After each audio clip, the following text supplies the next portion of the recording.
Hello friends, welcome to the Tech Listen channel. So friends, today I will talk about Thermaltake Tower 200 mini chassis.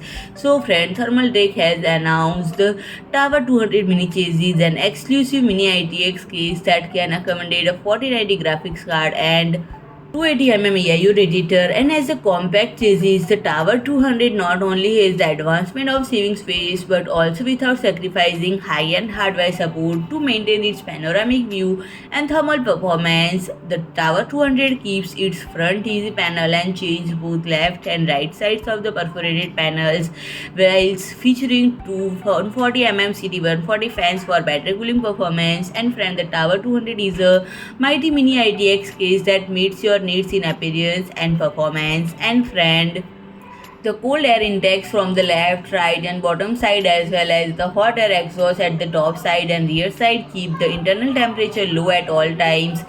And friend, in addition to one pre-installed CT 140 mm PC cooling fan on the top and another one on the back, the Tower 200 allows user to build an exceptional cooling system by installing different components. And on the right side, the Tower 200 can support up to either two 140 or 140 mm fans or a 280 mm EIU radiators. And friend, the removable fan bracket makes the installation process easier, and the removable fan filters ensure excellent dust protection. And friend, it features a GPU stabilizer to prevent the GPU from wobbling during use or transport. And friend, the I/O ports comes with two USB 3.0, one USB 3.2 Gen 2 Type C, and one HD audio, providing direct access when needed.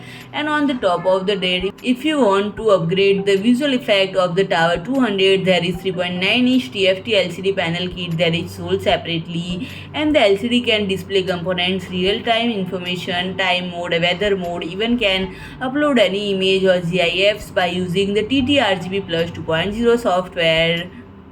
So friend, if you like my video, please do like, share and comment, and don't forget to subscribe my channel and press the bell icon.